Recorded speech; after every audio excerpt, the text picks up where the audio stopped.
Mormo was said to be a female spirit, a harbinger of fear, whose mere name was enough to silence even the most rambunctious child. Her origins lay entwined with the goddess Hecate, the protector of magic and the crossroads, where the worlds of the living and the dead intertwined. Mormo was a companion of Hecate, tasked with guarding the night. Her presence felt most strongly during the witching hours when the veil between the two realms was thinnest. As the stories went, Mormo was often depicted as a shadowy figure, cloaked in darkness, her eyes glowing like embers in the night. She was said to roam the outskirts of villages, a sentinel watching over the sleeping townsfolk, her purpose a dual-edged sword. On one hand, she was a protector against those who wished harm upon children. On the other, she served as a warning to the disobedient, a spectral figure to ensure that the young ones stayed close to home. In one such village nestled between the hills and the sea, the name of Mormo carried a particular weight. Here, the vibrant tapestry of life was punctuated by the rhythms of nature and the cycles of the moon.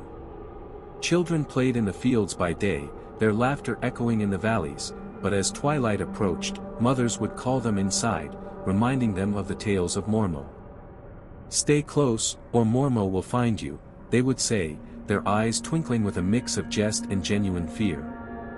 One evening, as the sun dipped below the horizon and painted the sky in shades of crimson and indigo, a curious boy named Niko found himself drawn to the forest that bordered the village. The whispers of Mormo echoed in his ears, but the allure of the unknown was stronger than his fear. He stepped beyond the threshold of safety, wandering deeper into the shadows, his heart racing with a thrill that only adventure could provide. As Niko delved further into the forest, the world around him began to change. The light waned, and the trees, once welcoming, loomed like ancient sentinels, their branches twisting into grotesque shapes. The rustle of leaves and the distant hoot of an owl filled the air, amplifying the sense of isolation.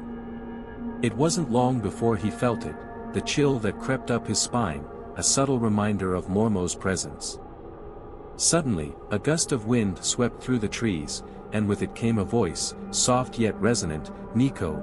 The boy froze, his breath catching in his throat. Was it his imagination, or had he truly heard the name? The voice was ethereal, almost melodic, yet tinged with a haunting echo. "Why do you wander so far from home, little one?" Gathering his courage, Niko called out into the darkness, "I am not afraid of Mormo." But even as the words left his mouth, doubt crept in, wrapping around him like a shroud. The forest grew silent, and for a moment, he felt the weight of 1,000 unseen eyes upon him. "Ah, brave child," the voice replied, now closer, resonating like the distant chime of a bell.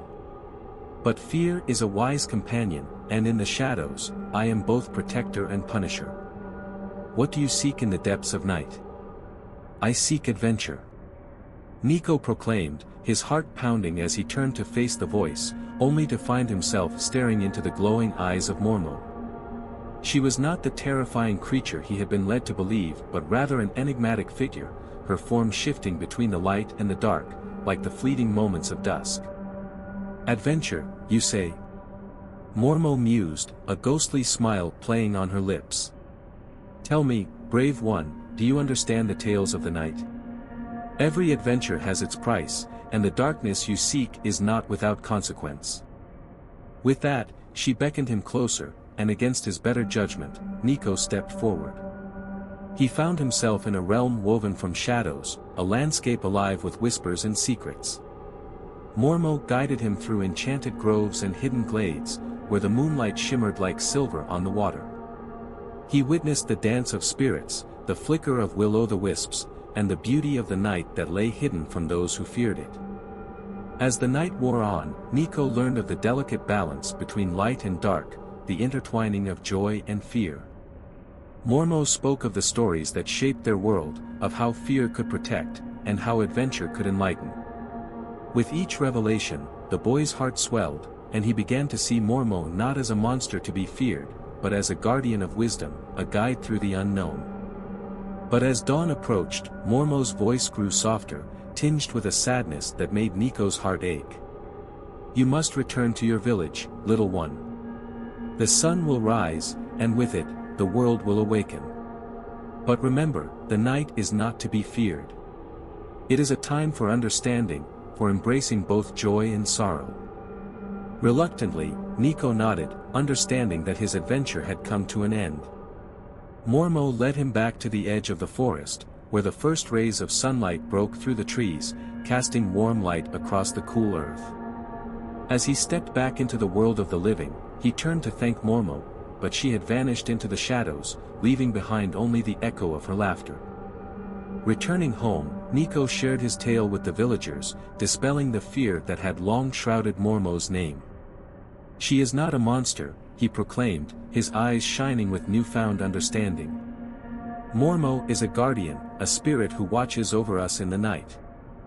From that day forth, the children of the village no longer feared Mormo. Instead, they honored her presence with songs and stories that celebrated the beauty of the night. They learned to embrace the shadows, to find adventure not just in the light of day but also in the mystery of the dark. And so, in the annals of Greek mythology, Mormo transformed from a figure of dread into a symbol of the wisdom found in embracing all aspects of life. As the stars twinkled above and the moon cast its silvery glow, the spirit of Mormo became a cherished guardian, reminding the villagers that in every shadow, there lies a story waiting to be discovered.